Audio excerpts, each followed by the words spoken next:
Futuro Transcendente.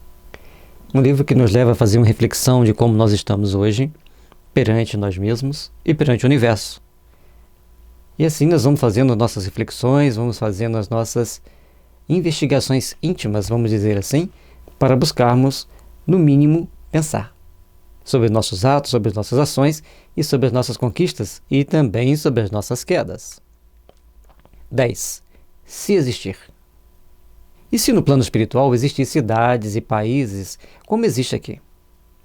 E se lá os que vivem em cidades melhores, mais desenvolvidas e organizadas, são os que melhor cumpriram bem as suas ações nas suas vidas aqui e viveram na pobreza ou viveram com dignidade em qualquer que seja a condição socioeconômica experimentada aqui. Aí nós temos que fazer algumas reflexões, porque a gente acha que fulano tem uma boa condição financeira, econômica, social, então ele está num patamar espiritual superior. E eu tinha um amigo que ele via, ou melhor, ele fazia desdobramento à noite, ia no plano espiritual, e ele encontrava então colegas de trabalho que já haviam desencarnados. E nesse encontro ele via aqueles que eram mais simples, mais humildes, viviam em cidades mais organizadas. E aqueles que tinham mais graduação, que eram mais, hierarquicamente falando assim, superiores aos demais dentro da hierarquia da empresa, eles estavam em aglomerados. E ali eles ficavam até tomarem consciência, até alcançarem certos patamares de entendimento íntimo. Por isso, nós temos que fazer a reflexão. Mas foi sendo um sonho dele, ele estava ali tendo um alívio das suas tensões. Tudo bem, mas nós temos então que começar a retrabalhar e a repensar outras oportunidades e outros caminhos. No capítulo anterior, falamos das leis de sintonia e afinidade. Então, no plano espiritual, cada um de nós deparará com a nossa condição íntima e plasmará a próxima reencarnação reparadora onde for condizente com o nosso comprometimento perante a lei e a necessidade de repararmos os erros e buscarmos acertar o ponteiro da nossa bússola no caminho evolutivo. Aqui, então, nós estamos em sintonia e afinidade, nós vamos estar junto com grupos afins e ali, entre esses grupos afins, nós começaremos a elaborar intimamente como será a nossa próxima reencarnação. Ao sermos amparados, socorridos e levados para instâncias superiores para readaptação, para um reestudo, para uma melhoria íntima, aí nós começamos a ascender, espiritualmente falando, buscando encontrar mais paz, mais harmonia e podermos reencarnar aqui em melhores condições para acertarmos o ponteiro da nossa bússola do caminho evolutivo, no rumo certo que devemos ir para esse autoencontro consciencial com as leis divinas. Certamente que na lei está prevista a misericórdia, mas os cálculos transcendentais da contabilidade da matemática divina irão nos posicionar na condição espiritual que estamos e nos indicará o lugar mais apropriado ao processo reparador. Aqui eu lembro o faraó Menefitá, que foi um grande faraó no Egito, enfrentou Moisés, morreu debaixo das águas do Mar Vermelho, né? E 1250 anos depois, ele estava encarnado como um trabalhador do circo, que domava feras com o olhar. Ele magnetizava as feras com o olhar. Não aproveitou a oportunidade, cometeu vários erros, e ali estava num processo reparador para adquirir humildade, adquirir novos padrões de entendimento, de compreensão.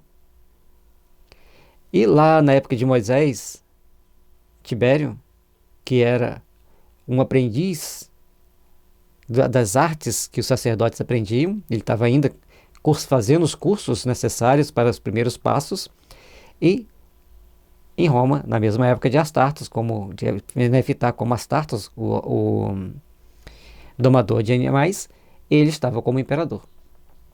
Então as posições se inverteram nessa situação, embora a hierarquia espiritual de Rochester, ou de Menefitá, não alterou em relação a Tibério. Mas a hierarquia humana foi muito alterada.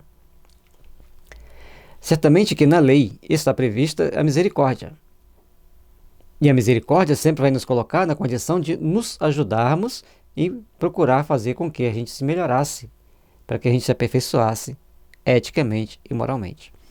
Mas para os espíritos se modificarem, precisa tomar muita consciência da autoevangelização necessária para aprimorar esses sentimentos. Por isso, o trabalho tem que ser intimamente direcionado para nossas realizações, para nossa edificação íntima.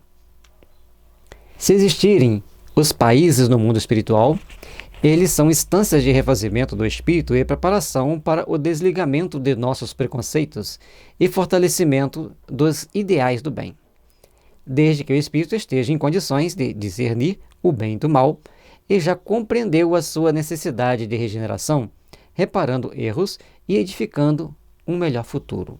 A missão do homem inteligente na Terra é a de promover o progresso, onde quer que esteja. E aí, certamente que podemos deduzir, existe no mundo espiritual os países delimitados, com segurança de fronteira, em tudo que tem no mundo físico, tem no mundo espiritual, só que mais aperfeiçoado. Então, em vários níveis acima da Terra, tem as colônias, as cidades de tratamento, de preparação dos espíritos para a grande jornada, para a grande luz. Por isso, nós devemos, então, procurar ir fazendo com que nós nos melhoremos, nos adaptemos a uma nova realidade, a uma nova concepção de vida.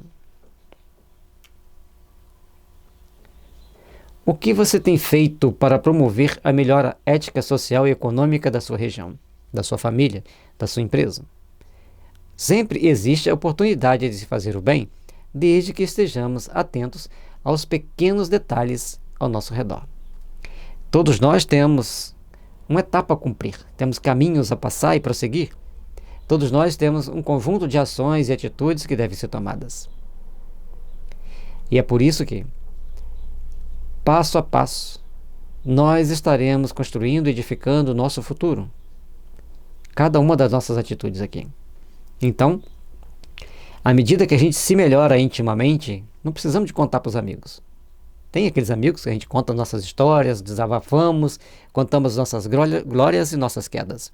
Mas nós temos que seguir intimamente nos fortalecendo para a edificação da força do bem em nós. E a partir do momento que a gente faz isso, a gente procura então ascender espiritualmente. E é quando nós fazemos isso, essa energia emanada vai contagiando outros que estão ao nosso redor. Para isso temos que ter força psíquica. No livro Conteúdos Transcendentes tem lá sobre a mente, são 3 leituras sobre a mente, que nos mostra quão frágeis nós somos, mas como podemos desenvolver a força psíquica para dominarmos situações adversas. Busquemos entender, de agora em diante, a necessidade de estarmos em sintonia com as forças do bem e edificando o bem, o útil, o belo, ao longo do nosso caminho que as forças do bem nos conduzirão ao pouso de refazimento mais condizente com as nossas necessidades e de nos melhorarmos e nos fortalecermos na prática do bem, com trabalho ativo no auxílio aos que sofrem, para sermos partícipes de um mundo melhor e mais adaptado ao bem-estar coletivo. Todos nós, o tempo todo, temos que procurar nos aprimorar. Para que existe a religião? É um religar a que e a quem. Todos nós temos então que procurar, a partir do momento que a gente vai buscando sintonizar com as forças do bem, a gente vai procurando criar em nós, desenvolver em nós os sentimentos que nos elevam, que nos purificam e que nos fortalecem. O trabalho íntimo de refazimento e de necessidade evolutiva é de todos nós. Nós precisamos, então, começarmos esse trabalho íntimo, darmos força ao entendimento superior para procurarmos, então, alcançar a paz, a luz e a harmonia em nossas almas. Os caminhos que nós teremos que passar, que nós teremos que trilhar, são inerentes a nós. Cada um tem um caminho a trilhar, tem experiências a passar, vivências a vivenciar. Mas muitas das vezes nós criamos condições adversas por nossa própria negligência, por não vigiarmos o suficiente o nosso pensamento, as nossas atitudes, as nossas ações. Faz-se necessário a elevar nossos pensamentos ao alto, mirarmos horizontes superiores do processo evolutivo e entendermos que as conquistas materiais da Terra são muito importantes à medida que elas nos ajudam e servem de instrumento para nós promovermos o bem-estar social, promovermos o bem-estar de todos.